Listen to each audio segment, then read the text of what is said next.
Okay, so welcome back to what is the fourth episode of Aginspire, and I'm absolutely delighted and honoured to have my next guest on, somebody I've followed for a long time on social media, a professor in UC Davis in the Department of Animal Science, an air quality specialist, and director of the Clear Centre, Professor Frank Mitloehner.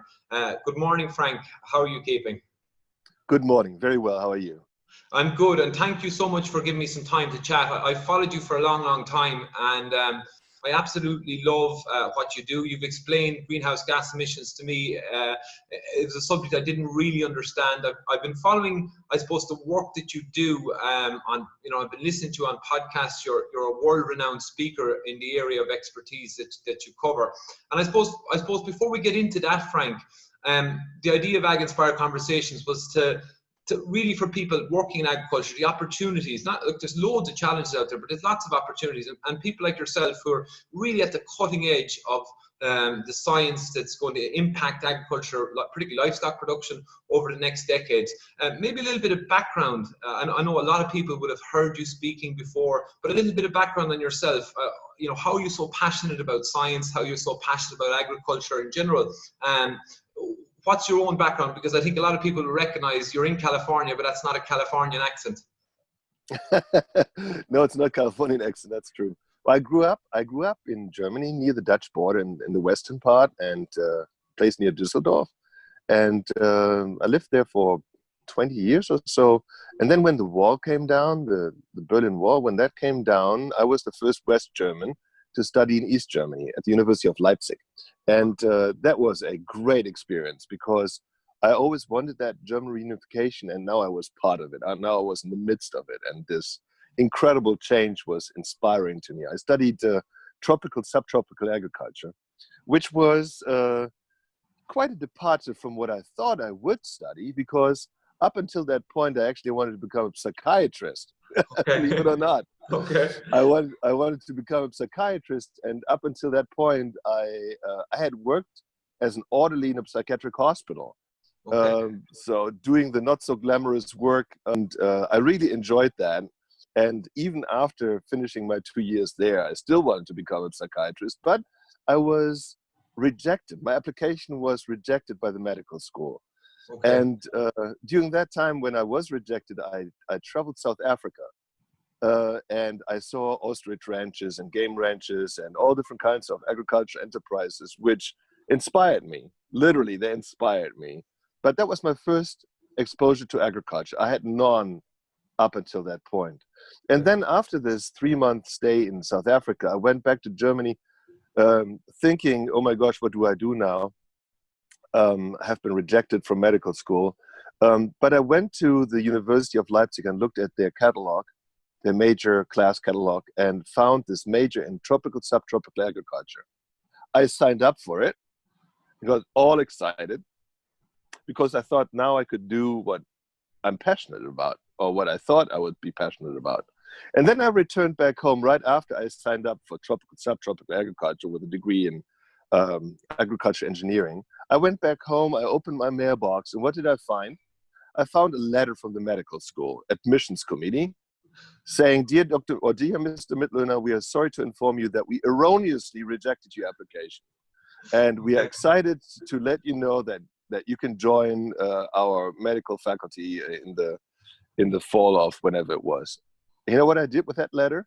I ripped it into pieces. I ripped it into pieces and studied agriculture. And I'm so glad I did.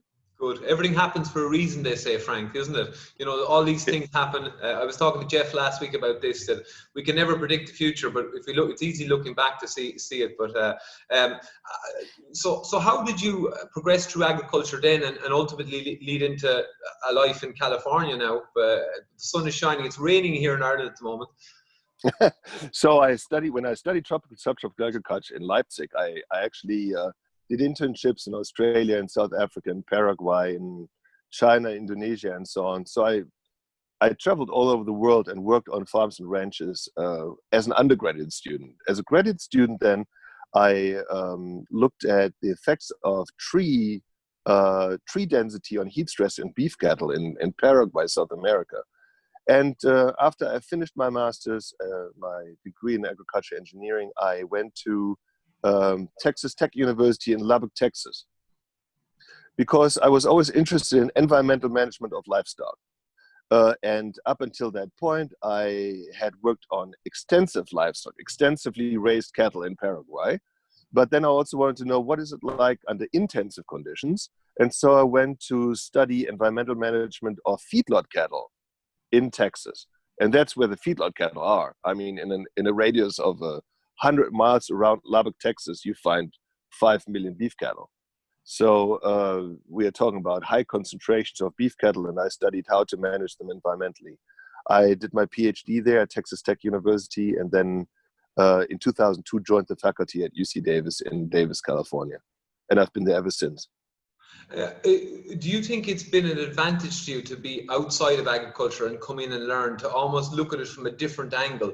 You know, sometimes when you're heavily invested, it maybe from a young age, I wasn't brought up on a farm either, but sometimes you look at things slightly from a different angle. Do you think that's been an advantage for you? I think so, because I had to make sense of everything. Some of the things, the principles in agriculture, are never questioned by somebody who grows up in agriculture. It's just a no-brainer, we call it here, a no-brainer that things work the way they work, and people in agriculture don't ever question them.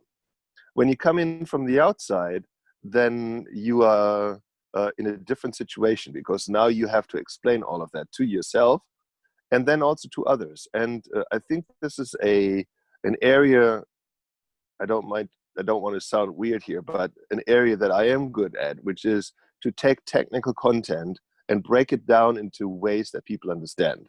People who are not in agriculture. And let's not forget that 98% or more of people in our societies are not in agriculture anymore. And but many of Sorry, Frank. But many of those 98%, particularly the younger ones, are now really interested in where their food comes from, how it's grown. And this is a great opportunity to us in agriculture, because we do something everybody needs. We do something everybody needs, which is growing food. I mean, the majority of people does not really understand that anymore, for reasons I don't understand.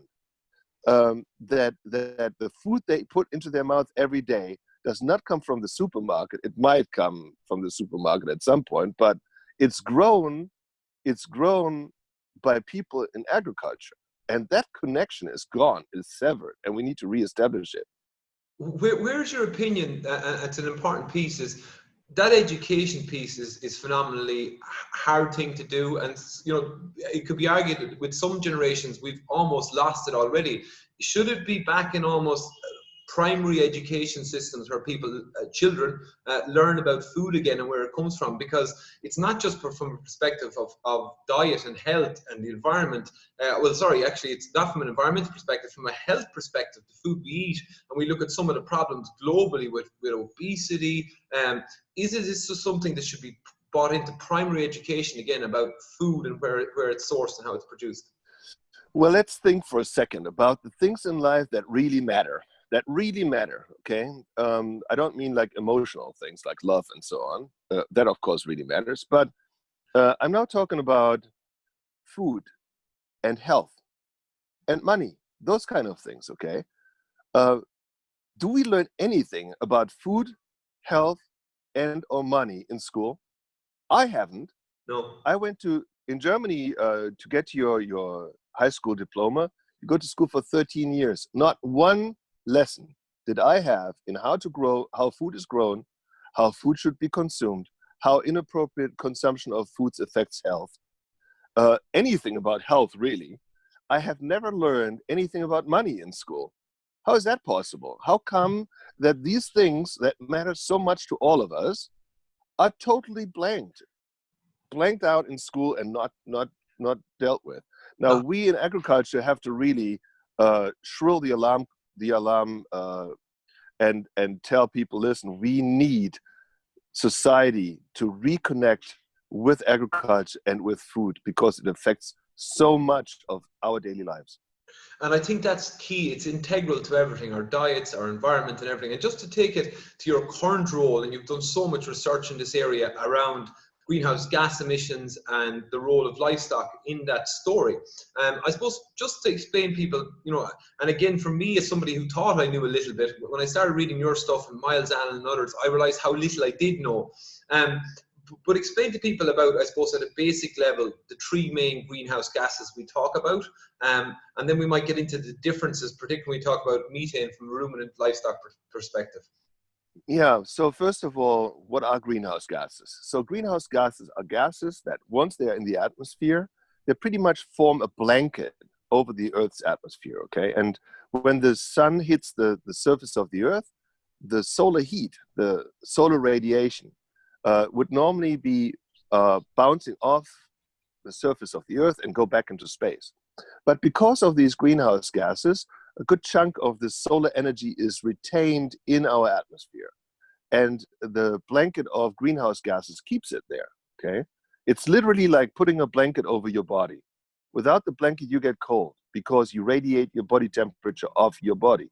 But if you put a blanket over your body, you keep that body heat close to your body, and that's what keeps you warm. So that's what we do with these greenhouse gases. And we must have greenhouse gases for life on Earth to be possible. Without greenhouse gases, it would be way too cold here, and we could not live here. So the question now is, how much is enough and how much is too much? And the answer to that is, we have too much of these greenhouse gases, and because of that, we are heating up beyond normal. So what are these greenhouse gases? These are gases such as carbon dioxide. You and I are exhaling it right now, CO2.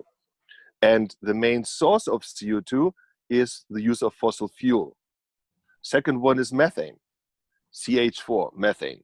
And a major source for that is cattle, rice paddies, swamps. And then the third one is nitrous oxide, N2O. And that's a gas that is associated with incorporating nitrogen fertilizer into the ground, whether it's chemical fertilizer or animal manure. And some of that nitrogen can come off as nitrous oxide. These three greenhouse gases, CO2, methane, and nitrous oxide, are very different from one another. Different with respect to how much heat they can retain from the sun, and different with respect to how long they stay in the atmosphere. So the first point, how strong they are, is really an important one.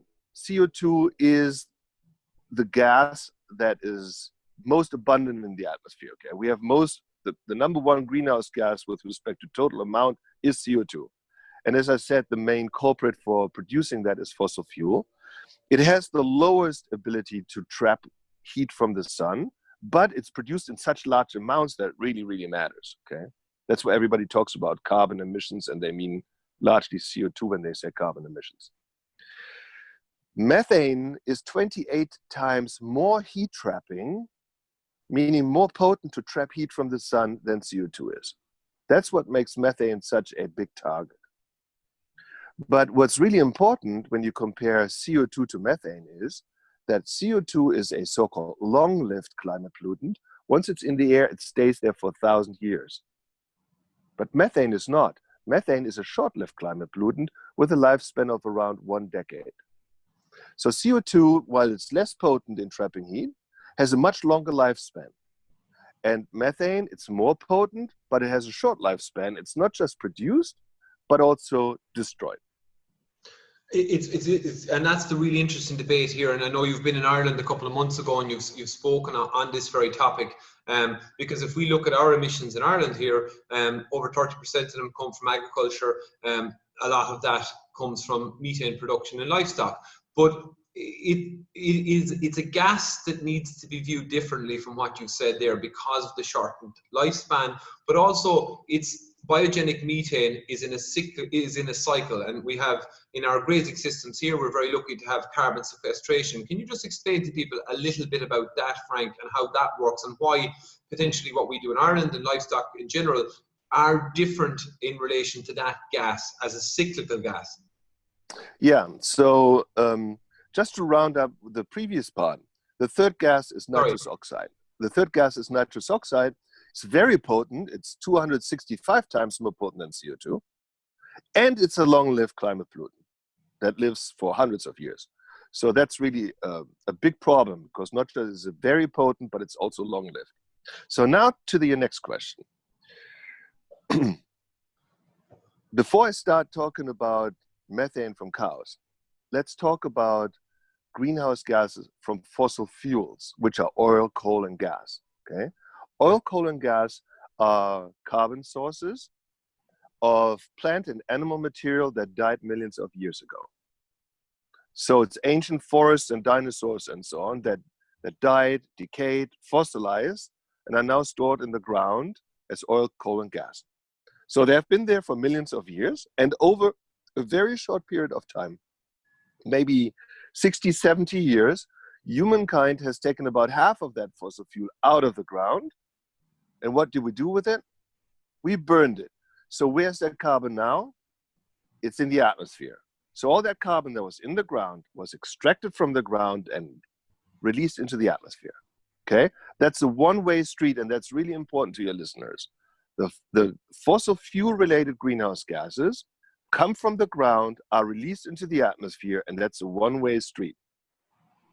How is that different from, let's say, the so-called biogenic carbon that's released by cows? So that's mainly methane. And when I say cows, I don't just mean cows, I mean animal agriculture, okay? So how is animal agriculture different from what I just described fossil fuel-related greenhouse gases are?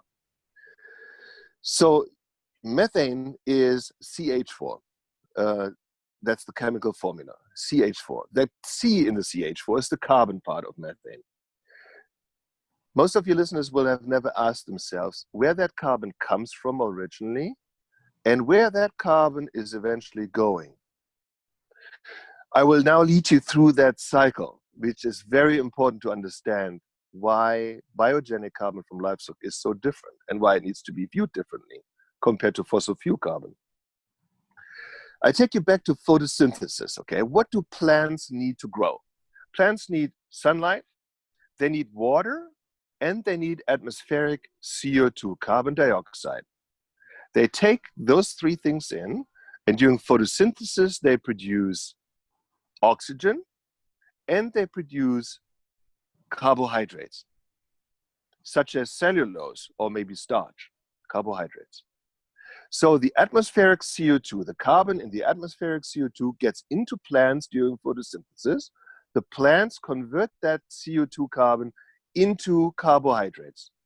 For example, cellulose, of which you have so much in Ireland.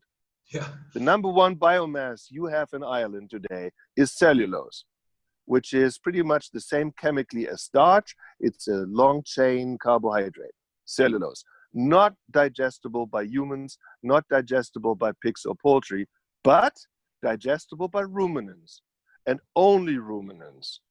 Nobody other than ruminants can digest cellulose. And again, that's a very important point that people need to understand as well when they talk about animal agriculture in relation to utilizing that biomass as well, Frank, because we can't just grow crops everywhere. A lot of biomass is not utilizable, but livestock can. I think that's a really important point that people miss sometimes. Correct. And the majority of land, agricultural land you have in Ireland, is non-arable. We call it marginal land. Okay, marginal means the soil quality is not good enough. Maybe there's not the right water and so on. But it's marginal because you can't really grow crops there. So now you have cellulose growing on a lot of land in the world. Okay, and it's about 2/3 of all agricultural land in the world that's marginal, that cannot be used to grow crops. So now go back to the biogenic carbon cycle. So CO2 carbon goes into plants, becomes cellulose or starch. Sooner or later, a ruminant comes along and eats that plant material, and with it, the carbohydrate. A small portion of that carbon, carbohydrate carbon, a small portion of that becomes methane, which is belched out by those ruminants, coming out the front end of those cows, or from the manure. That CH4 methane is now going into the atmosphere, where it stays for 10 years. After which it's destroyed, and that's really important because methane is not just produced, but also destroyed by a process called oxidation. To be precise, it's called hydroxyl oxidation. And through that process of oxidation, that methane is then converted back into CO2. So what I'm telling you is, when you look at the so-called biogenic carbon cycle, and that's what it's called, we start out with CO2 in the atmosphere, which goes into the plants. Plants are eaten by the animals, and they belch out the carbon in form of methane. And then that methane is converted back into CO2. So in this cyclical process, the biogenic carbon cycle, as long as you do not add additional livestock to your herds, you're not adding additional, and that's important, additional new carbon to the atmosphere. Meaning constant livestock herds do not add additional carbon to the atmosphere, hence they do not add additional warming to the atmosphere. That's really important, because the amount of methane produced and the amount of methane destroyed are almost the same. And that's true for biogenic methane. For fossil methane and for fossil carbon, that's not true, because you are adding new additional carbon to the atmosphere when you burn that fossil carbon. But you're not adding new additional carbon to the atmosphere in this closed loop biogenic carbon cycle. And that's why it's so different. And that's why it's such a problem when people compare cows versus cars. There is no comparison of cows versus cars, because the cars suck something out of the ground and put it in the atmosphere that's additional, whereas in the case of cows, it's not additional and it's not causing extra warming. Does that make sense? That makes complete sense, Frank. And I think a lot of people welcome that science that you talk about, that other people talk about as well. But it is also with the caveat that we don't increase in numbers, so right. And I think that's probably an important debate that will happen in Ireland around our national herd size, that with the goals that we set out, and I work in agriculture, I can't see it feasible for our national herd to expand. What we might need to look at is the numbers we have, how we can increase efficiency there. I know we might talk about how you've done that in California. What's your thought process on additives and sort of the research on red seaweed around methane reduction in ruminants? Is that exciting for you? Is that part of the story around how we can reduce that methane even further? Because if you have a stable herd and then you go further and reduce the methane production within those ruminants, you potentially have a cooling effect with livestock production. Do you want to talk to me a little bit about your opinions on that?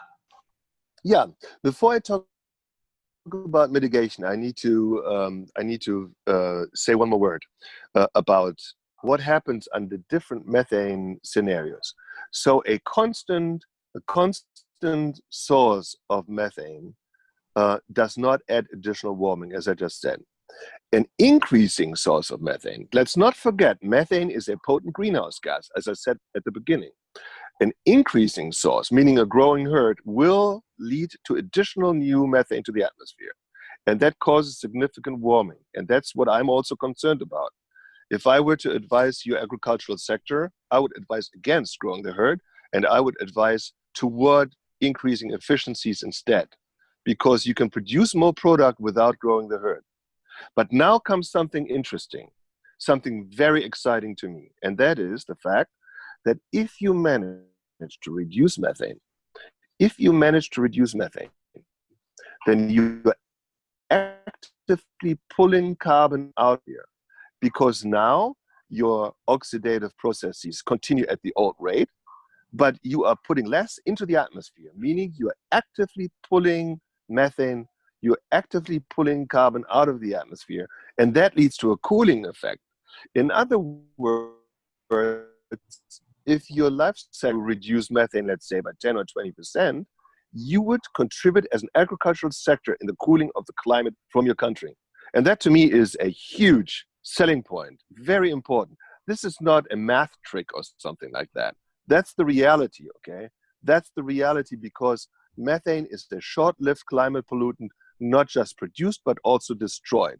So if you now use technologies like feed additives, and you manage to reduce enteric emissions, meaning the belching of cows and other ruminants, or you reduce emissions from their manure, then you're actively pulling carbon out of the atmosphere. We have done research here at UC Davis in which we fed essential oils, or we fed seaweed, a colleague of mine, or we fed other compounds that are actually artificial. Some of them are natural, some of them are artificial.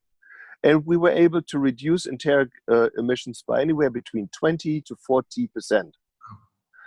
So that's really large. And if those kind of effects were seen on an entire herd basis, we would have a tremendous reduction of our herd emissions, meaning we would actively pull carbon out of the atmosphere. Our livestock herds would lead to a cooling effect of our atmosphere. And that to me is more than exciting. Some people think, well, Frank might question that cattle or livestock emit climate pollutants, or they couldn't be further from the truth. I do not question that at all. I acknowledge it and I strive to further reduce them. But the first step to getting us there is to appropriately accounting for them. And inappropriately accounting for them gets us nowhere, because all that leads to is improper public policies. And that is what I'm allergic to, because improper policies will get us absolutely nowhere. And any form of alarmism and any form of fear-mongering, and I see a lot of that happening in your country and in mine, is not productive. Because what it leads to is that agriculture will stop listening, stop engaging, and do their thing, feeling no matter what they do, it's never good enough. If you want to make a difference with agriculture, you better try to understand how it works, how people think, how you can translate science into understandable knowledge, and then work with them on practical solutions that are also cost effective.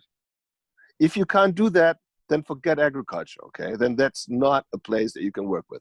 It's interesting you say that, Frank, because it's a lot of that is the psychology of human behavior. So maybe in a way you didn't get into medicine, but you're applying that psychology in your current role. Can I just ask you quickly, and I had interrupted you before you said it, about nitrous oxide, because and 2 episodes ago I spoke to Andre van Barneveld, who's a grazing consultant here in Ireland, and he's really focused on reducing nitrogen usage on our grazing farms, and that's a challenge probably for our industry, where biogenic methane, I think we have a very good story. We need the figures and the maths need to be corrected for what it actually is. But with nitrous oxide, it's probably a challenge for grazing systems.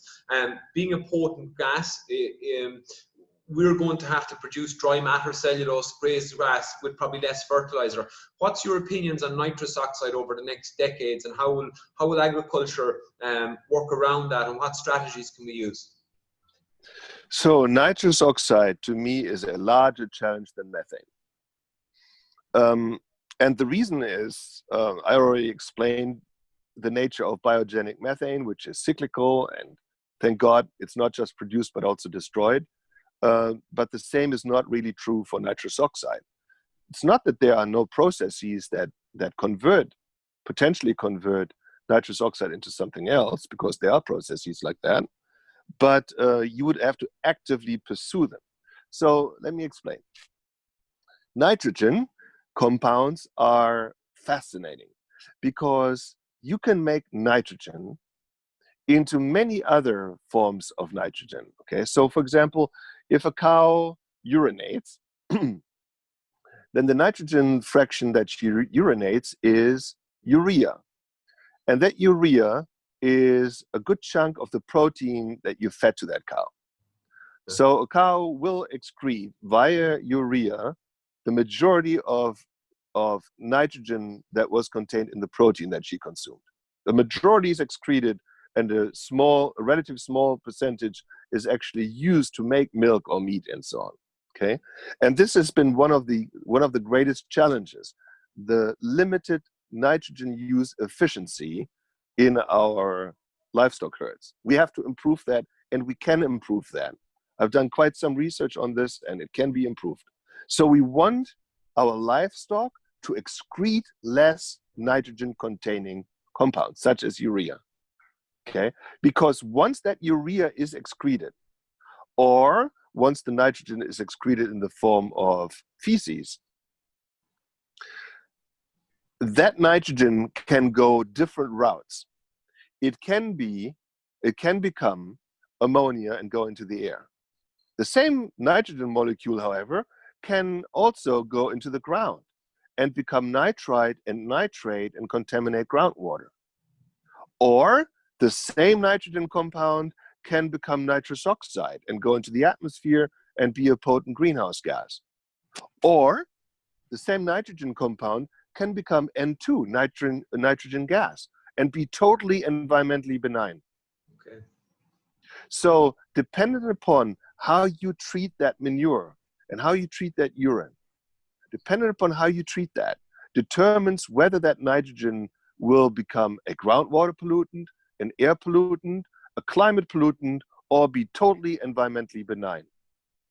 I have done research where I used a biofilter for dairy lagoon water, on California dairies, a biofilter consisting of, just imagining a swimming pool, okay, a swimming pool, an Olympic-style swimming pool that's filled with wood chips. You heard me right, with wood chips. And on top, you have like a few inches or a few centimeters of earthworms seeded. And then you sprinkle that lagoon water on top of that biofilter. It percolates through that filter. And by the time the lagoon water is at the bottom, the vast majority of nitrogen that was contained in that lagoon water is gone. Okay. How can it be gone, you will ask? How is that possible? It's possible because that nitrogen contained in the lagoon water is now exposed to aerobic treatment, because between the wood chips there's a lot of air and there are aerobic microbes, and these aerobic microbes facilitate a process called nitrification, denitrification. That's what it's called. I know it sounds technical, but that's what it's called. And it makes the nitrogen contained in the lagoon water largely into nitrogen gas, N2, which makes up the majority of our atmosphere. When this company that produces this thing, when they told me that, I thought they were kidding me. I thought they were just another snake oil salesperson kind of company. But I actually studied this for 2 years and I couldn't believe it. So, and the reason why I'm telling you this is because it is not the fate of nitrogen to become ammonia or nitrate or nitrous oxide. You can convert it into forms that are environmentally benign. And you can direct which direction nitrogen goes. It takes some research, it takes some looking, but it's possible. And I've seen it and I've done it. And we're also looking in Ireland, Frank, and you're probably aware of this, from a perspective of growing cellulose and grass, on reducing nitrogen using mixed species swards, using protected urea and other agents. So again, I just find the whole agriculture thing so fascinating, from the science that you're going into now and the research that's been done. I have a few more questions before I let you go. I heard you speak recently and you set an audacious goal for yourself to be livestock production in California, maybe it was globally, to be part of that, to be climate neutral by 2050. That's your goal. You've already in California reduced in the dairy industry from 2015 to 2019 by 25% your greenhouse gas emissions. Is it through research? Is it through technology? Is it incorporating a whole range of disciplines that you see this being achieved? How do you see your role in this big goal of the future, Frank, over the coming decades? Yeah, so climate neutrality, in my opinion, is what we need to strive for. Climate neutrality. So what does that mean? That means that agricultural production will not affect our climate in any negative way, okay? It will be neutral to our climate. Is that possible? I think it is possible, and I've seen places where that's already happening. First, let's look at the side of where we really need to work on. I mean, you spoke about nitrous oxide. We just discussed it. Animal agriculture is actually not the main place where nitrous oxide is an issue. The main place is plant agriculture, because plant or crop agriculture requires nitrogen fertilizers, and every time you put fertilizers in the ground, some of that will become nitrous oxide. So that's really where the majority of that problem lies, not so much in our grazing lands or so. So we need to compensate. We need to compensate for that nitrous oxide, which is on the negative side of climate pollutants.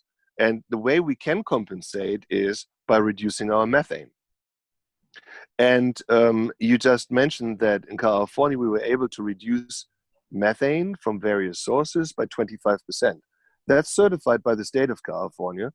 We are reducing methane by about 2 million metric tons every year through means currently mainly in the manure, on the manure side of things. In the future, we will add enteric emission mitigation to that. By 2030, the goal in California is to reduce greenhouse gases from animal agriculture and agriculture overall by 40%. If we manage that, then we are actively pulling carbon out of the atmosphere, and that means we have induced a cooling effect. That would be even outdoing the carbon neutrality. We would actually become carbon negative. And that's a good thing. It sounds negative, but it's a good thing, because that means story. Yeah, for once something negative, something that's called negative is a positive, because what it means is you're pulling carbon out of the atmosphere. What I can tell you is, here in the state, we are now incentivizing the use of certain manure technologies, for example, anaerobic digesters that produce biogas. So you cover a dairy lagoon, let's say, where the manure is stored, and by covering it, you collect the biogas, half of which, by the way, is methane. And then you take that biogas and make that into what's called renewable natural gas, RNG. And this renewable natural gas is then used as fuel to power vehicle fleets, like semi-trucks. Those trucks, which previously were fueled with diesel, are now running on renewable natural gas. And by doing so, you have first stopped emissions from the lagoon, because the lagoon is now capped, and you converted the resulting gases into fuel that is now much cleaner compared to the diesel that you would normally burn in your vehicle fleets. And this procedure of converting biogas from, let's say, a dairy lagoon into vehicle fuel is such a big deal that it's considered the most carbon negative fuel on Earth today. You cannot produce more carbon negative fuel than converting biogas into RNG and using that as vehicle fuel. And our farmers are compensated big times for that. So what I'm telling you, and that's a happy note for the people listening, you can take a liability and make it into an asset.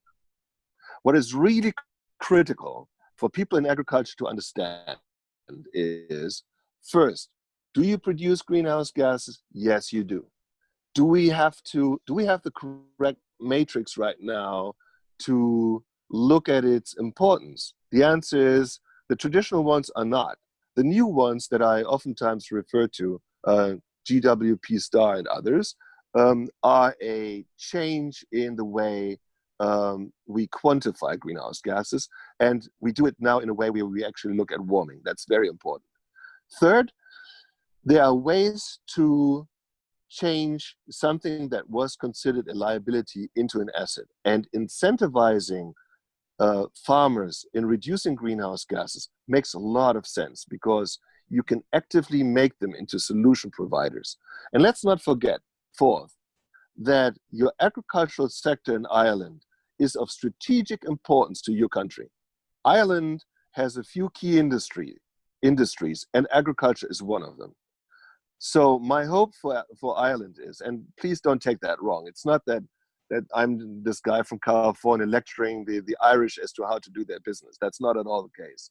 But I really feel strongly that you have a good thing going, and that sure, changes can be made in some areas and should be made, but let's not throw out the baby with the bathtub, you know, and think about what it is that you have going that's really good. And sequestration is great. A lot of the grazing you do is the best use of that agricultural land. You're producing product, a lot of which is exported, and which is supplying very high quality food to people throughout the world who need it and who would otherwise produce it elsewhere. So if that environmental impact that you currently are seeing in Ireland were not occurring there, it would occur at a much greater rate someplace else. So, and that's called leakage, by the way. So I think you have a lot going in your country that's really good. Quantify it right, incentivize further reductions, and work with farmers, and you will make all the difference in the world. I think you mentioned a very important point at the start about essentials like food, water, and money. It has to be economically sustainable for farmers, like every other industry. That's really, really important. Frank, I've just two quick questions for you, and one is on communication. And you really are an expert at communicating what is complicated stuff into simple, bite-sized and understandable chunks for people.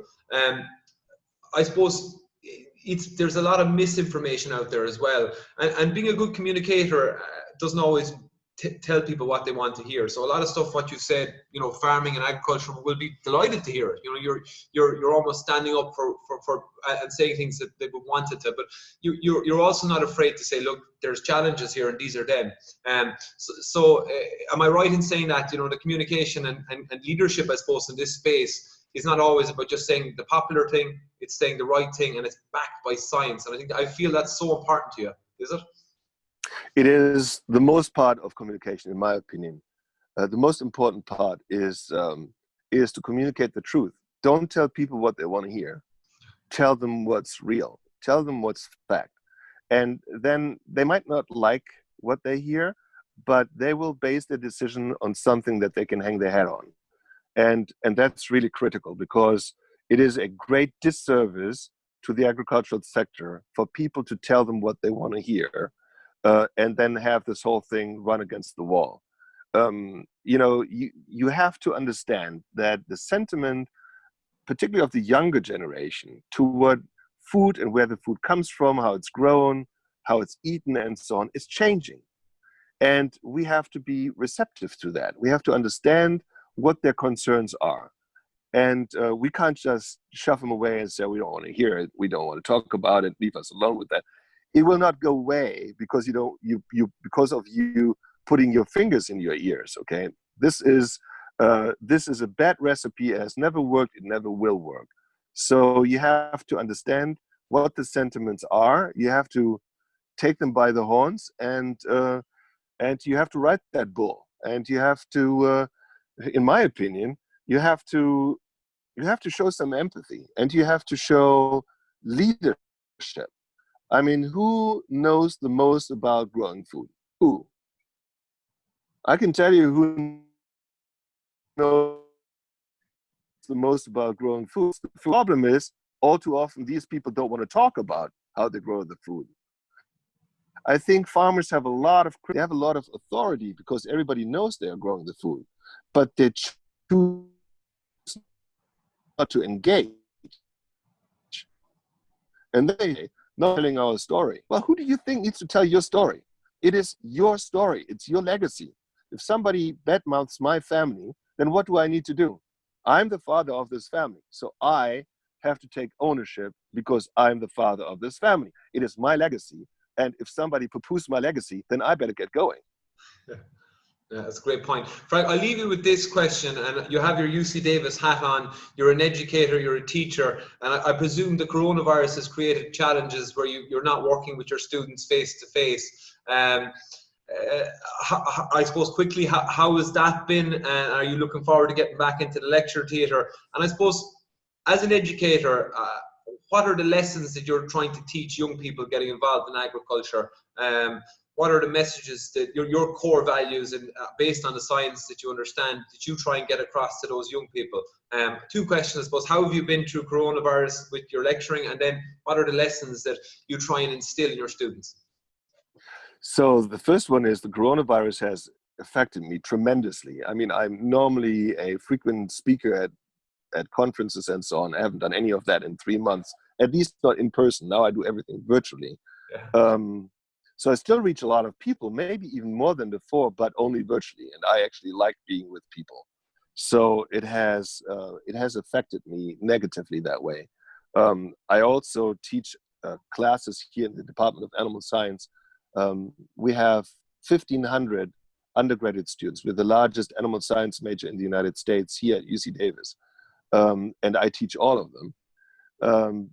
We cannot have any in-person classes, at least until Christmas. Okay. So we will continue virtual lectures up until at least that point.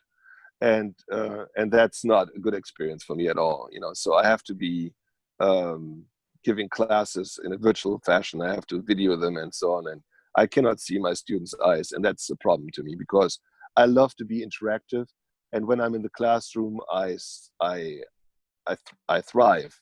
You know, I get energized in the interaction with my students, and I flourish in that environment. And so when I'm by myself in front of a camera, then I cannot get that feeling, you know, that empowerment. So what is the most important thing? The most important thing is to keep your curiosity and be ambitious. Be ambitious to learn. Be ambitious to learn yourself and to share that knowledge with others. Be open.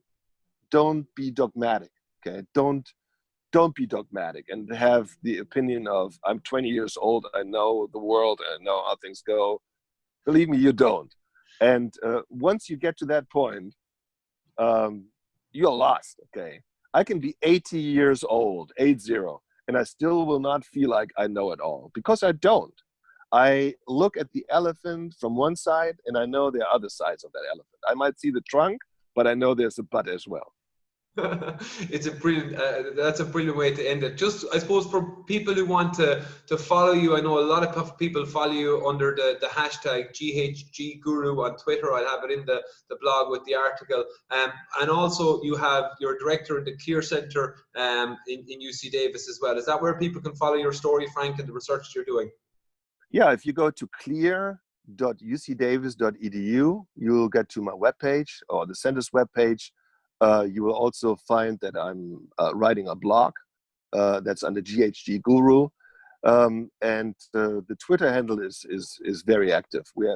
There are about 3 million or so impressions every month, so many people are interested in this space. And I encourage you, if you're in agriculture, to engage yourself. You don't necessarily, if you don't want to write, you don't have to write, but if you are, let's say, on Twitter and you follow some folks just like me, then you will find information distilled down to its essence, and you will learn so much, and you will network so well, and that's what's being called for right now. Because you might feel isolated, you might feel that people point their fingers at you and so on. But guess what? You are not alone, and you are in no way destined to a life of being accused of things and of some wrongdoing and so on. I think that a lot of that can be turned around, and you have to want it. You have to be willing to be part of that, and that's what I encourage you to do. Thank you so much for your time, Frank, this morning. I know it's very early in California. You've been out walking the dog already, you said to me this morning, and maybe you get some breakfast. I really appreciate your time. Keep up the great work, and keep working on the science that's just going to guide us in livestock production and its role in climate change and beyond. And hopefully at some stage we'll get to meet in person again. And this virtual world that I'm also living in, I find strange. I like seeing people in front of me and getting the reaction to conversations. But continued success, and thank you so much for your time, Frank. Well, look, I really enjoyed this interview, and I wish all the best to you and to your listeners, and in these tough times. But know one thing: these times will pass, and I'll be back to Ireland. I love your place. Very good, Frank. Thank you. Bye-bye. Bye-bye.